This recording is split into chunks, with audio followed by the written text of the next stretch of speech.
A red wagon sat on a sidewalk in West Des Moines, Iowa. It was still full. Every single copy of the Sunday Des Moines Register, folded, bundled, undelivered, right where a 12-year-old boy had left them. It was just after 6 in the morning on September 5th, 1982. The boy's dachshund had come home. The boy had not.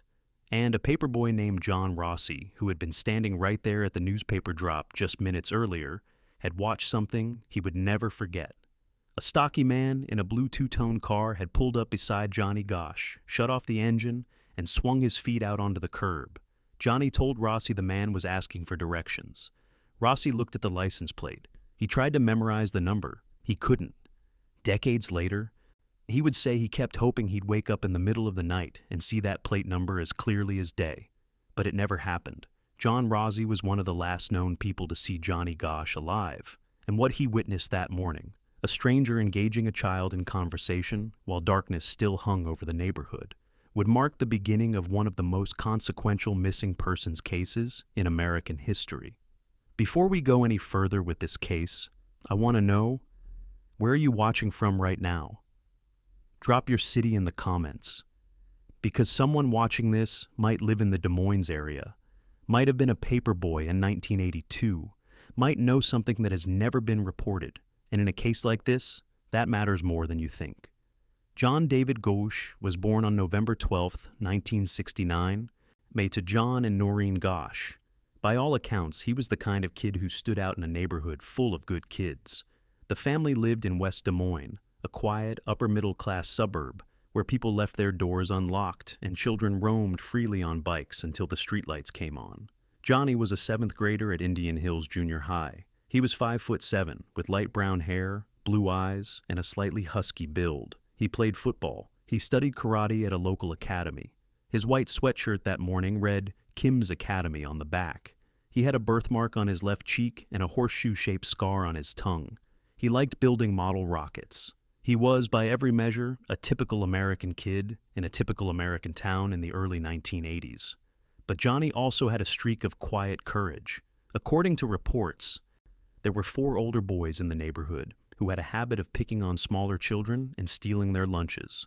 Johnny confronted them. He didn't back down. That was the kind of kid he was.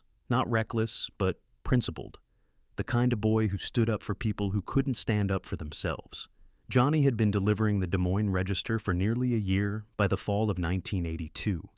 He was reliable, responsible.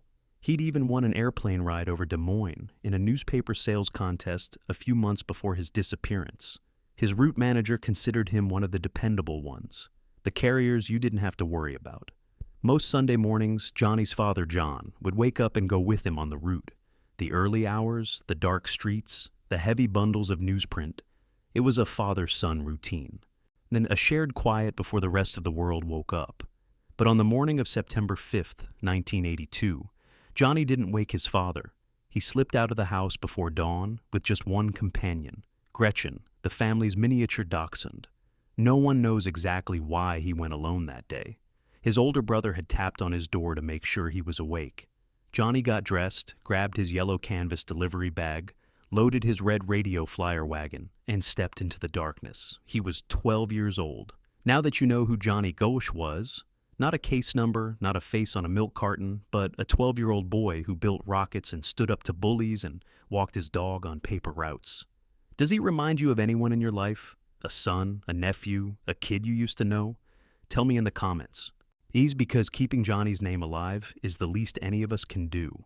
Johnny arrived at the newspaper drop around 6 in the morning. The drop point was a street corner near a United Methodist Church, where a delivery van left bundled copies of the Sunday Register for the carriers to sort and fold.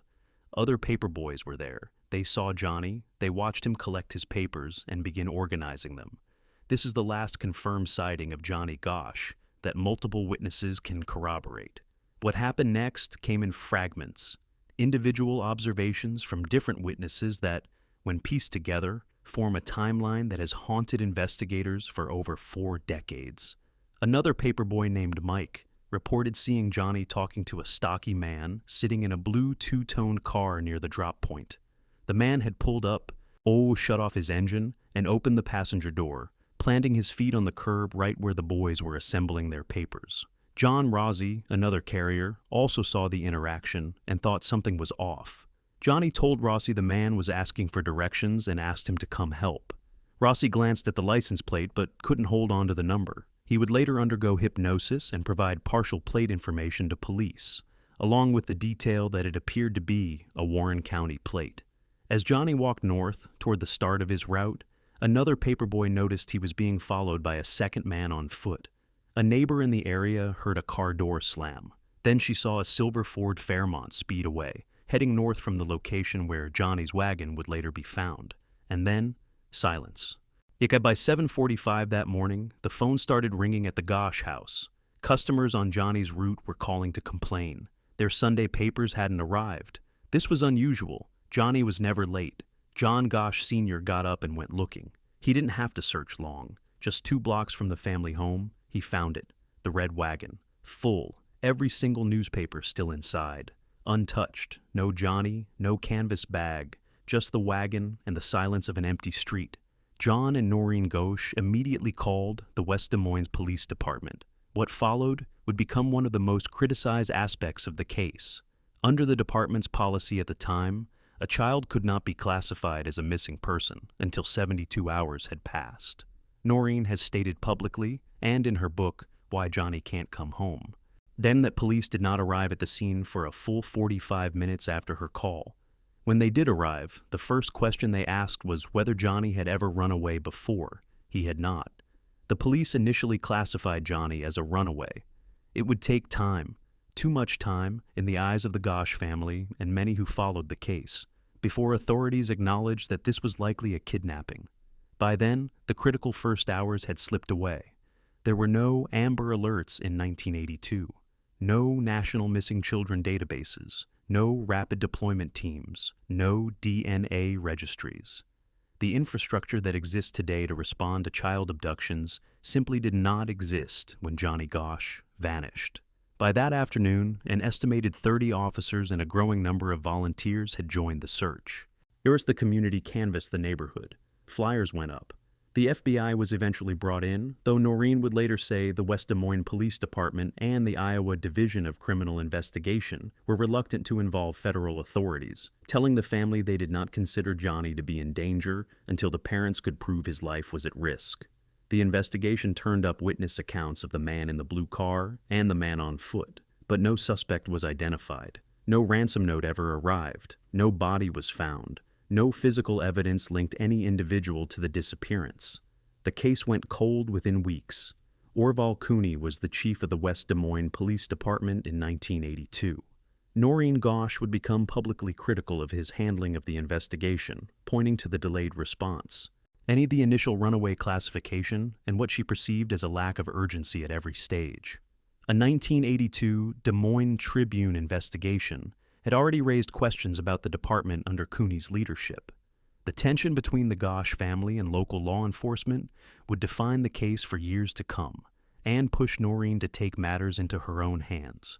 In the months that followed, Noreen and John Gosch launched the Johnny Gosch Foundation. Noreen developed a program called In Defense of Children and began touring the country, eventually making nearly 1,000 appearances before law enforcement groups, schools, and missing persons organizations. She authored the Johnny Gosch Bill, which mandated immediate police involvement when a child was reported missing, eliminating the 72-hour waiting period that had cost her family precious time. The bill was signed into Iowa law on July 1, 1984. 8 other states would eventually adopt similar legislation. In August of 1984, Noreen and John traveled to Washington, D.C. to testify before Congress during hearings on organized crime and child exploitation. Their advocacy helped contribute to the establishment of the National Center for Missing and Exploited Children. Noreen was invited to the White House by President Ronald Reagan. And somewhere in the middle of all this, Johnny Gosch's face appeared on the side of a milk carton, one of the first missing children ever featured in a campaign that would become an enduring symbol of an era. But none of it brought Johnny home. 2 years after Johnny vanished on August 12, 1984, a 13-year-old boy named Eugene Martin left his house on the south side of Des Moines to deliver Sunday editions of the Des Moines Register. Same newspaper, same day of the week, same early morning hours. Eugene arrived at his pickup corner, collected his bundles, and began folding them. Witnesses reported seeing him talking to a man in what appeared to be a friendly conversation. His newspaper bag, still loaded with 10 rolled papers, was found. Eugene was not. He was never seen again. Then, on March 29, 1986, the day before Easter, 13-year-old Mark James Warren Allen disappeared while walking to a friend's house in Des Moines. Mark was not a paperboy, but the proximity in time, geography, and the age of the victims raised alarms. 93 boys, same metropolitan area, same decade, all gone without a trace. Law enforcement has never officially connected the three cases, but the pattern, young boys, the Des Moines area, vanished without physical evidence, lodged itself in the public consciousness. John Walsh, the longtime host of America's Most Wanted, who profiled Johnny's case multiple times, would later say he always believed there was a serial predator operating in that area during the 1980s. The Gosch family hired private investigators, including Jim Rothstein, a retired New York City police detective, and Ted Gunderson, a retired chief of the FBI's Los Angeles field office. They chased leads across the country. Noreen has said that in the months after Johnny's disappearance, a boy matching his description was spotted in Tulsa, Oklahoma, a child yelling to a woman for help before being dragged away by two men. The sighting was never confirmed.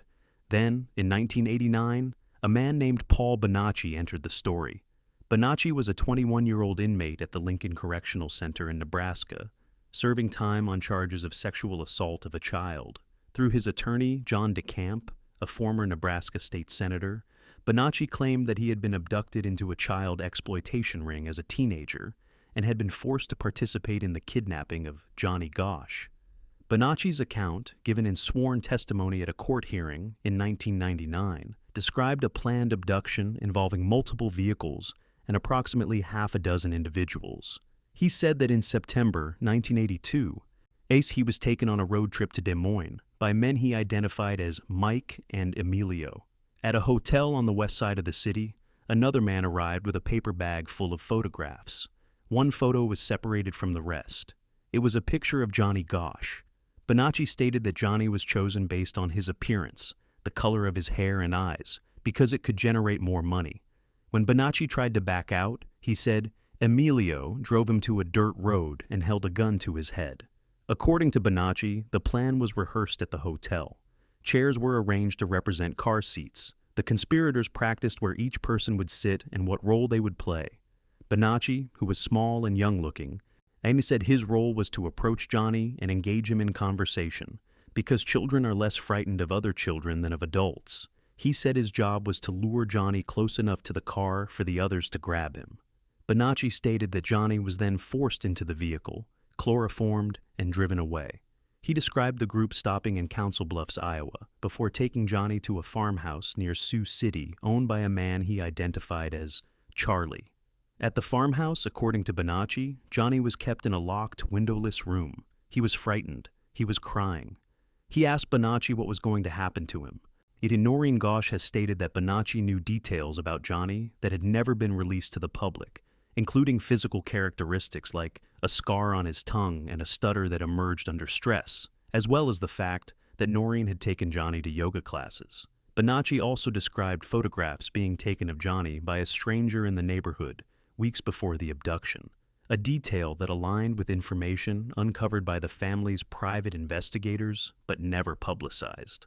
Law enforcement's response to Bonacci was dismissive. The FBI and West Des Moines police did not consider him a credible witness and never formally interviewed him. Detectives spoke with Bonacci's siblings, who reported that he had been at home in Omaha on the day of the kidnapping. But those interviews took place nearly a decade after the abduction, and investigators did not explain how family members could recall his specific whereabouts so precisely after so many years. Retired West Des Moines Detective Tom Boyd later acknowledged that the department ruled out Bonacci too quickly. You've now seen the same evidence that investigators had, the witness accounts, the delayed police response, the similar disappearances, the testimony of a man who claims he was there. Before I walk through the theories, what's your read on this case? What do you think happened to Johnny Gosch? Drop your theory in the comments before you hear mine. The theories that have developed around this case over the past 4 decades fall into 2 broad categories, and the divide between them is significant. The first theory is that Johnny Gosch was abducted and killed relatively soon after his disappearance. Proponents of this view point to the statistical reality that most abducted children who are murdered are killed within the first few hours. No body has ever been recovered, no remains have been found, and no killer has been identified. But those who hold this theory argue that the absence of evidence is not evidence of survival. They suggest that a lone predator, possibly someone with a connection to the newspaper delivery system, targeted Johnny as a crime of opportunity and disposed of the evidence. The fact that a Des Moines Register circulation manager named Frank Sikora was later convicted of molesting 7 paperboys has fueled speculation about predators operating within the newspaper's distribution network. Oz, another circulation manager, Wilbur Milhouse, was a convicted sex offender who, according to accounts from former carriers, made a disturbing remark suggesting Johnny's disappearance was connected to the boy having spoken out. Noreen Gosch's private investigators looked into Milhouse in the 1980s and reported that he had an alibi for the day of the kidnapping. Milhouse died in 2015. Police never publicly ruled him in or out. That's one theory. A local predator, possibly connected to the Register's circulation network, acting alone. But here's what doesn't sit right. The witness accounts describe multiple people, a man in a car, a second man on foot, a coordinated approach.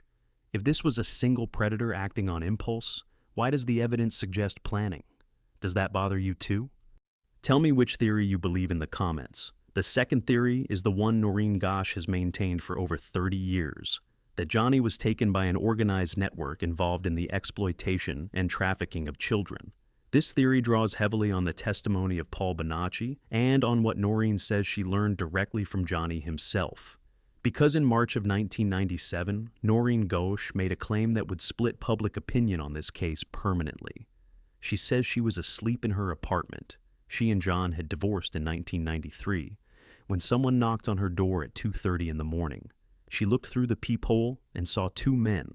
She believed one of them was Johnny. She opened the door. According to Noreen, the young man stepped inside, opened his shirt to reveal a birthmark she recognized, and spoke with her for over an hour. He was 27 years old.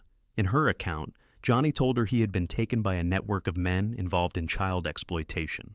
He said he had been held captive, used, and eventually discarded when he grew too old.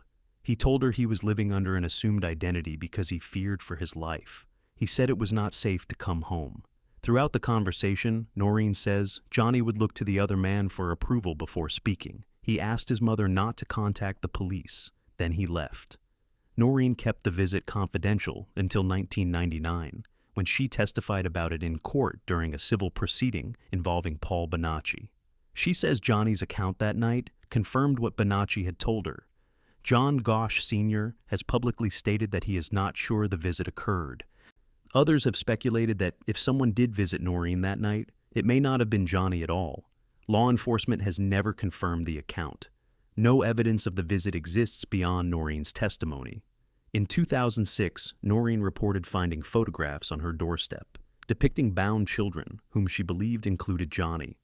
Authorities later identified some of the boys in the photos as children from an unrelated case in Florida, investigated years before Johnny's disappearance. One boy in the photographs was never identified. Noreen insists that boy is her son. In her 2024 updated edition of Why Johnny Can't Come Home, Noreen named John David Norman and Philip Pask, both known child pornographers, as the individuals she believes were responsible for her son's abduction. The case remains open with the West Des Moines Police Department. Detectives who began their careers working the Gosch case have retired and passed the file to younger investigators. Some officers have spent their entire careers on it. The FBI's Des Moines field office still lists the case as active. DNA from family members has been submitted and tested. The National Center for Missing and Exploited Children has released age-progressed images showing what Johnny might look like as an adult. Advances in genetic genealogy technology offer the possibility that if Johnny is alive, and if he has children or grandchildren, a DNA match could one day surface. No arrests have ever been made. No charges have ever been filed. No remains have ever been found. This case has been cold for more than 43 years. But cold doesn't mean closed. And we've all seen cases that everyone had given up on suddenly break wide open. The Golden State Killer, Jamie Kloss. If you've ever followed a case that was finally solved after decades of silence, tell me about it in the comments. Because those stories are proof that no file stays closed forever. Johnny Gosch would be 56 years old today. If he is alive, he has lived more than 4 decades under circumstances no one outside his experience can fully comprehend. If he is not, then somewhere his remains wait to be found, and his story waits to be finished. What is certain is what Johnny left behind. His disappearance changed laws. It changed how police departments across the country respond to reports of missing children. It helped create the National Center for Missing and Exploited Children.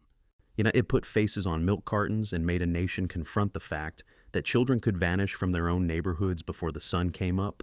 And Noreen Gosch, now in her 80s, is still searching, still speaking, still holding on to whatever truth she carries about that night in 1997. She has said that nearly everything she knows is filed away in the cabinet inside her own head, and she is not done. If you have any information about the disappearance of Johnny Gosch, you are asked to contact FBI Special Agent Gerald Ingrisano at the Des Moines Field Office at 515-223-4278, or the West Des Moines Police Department at 515-223-3211. Any detail, no matter how small, could be the one that finally opens this case.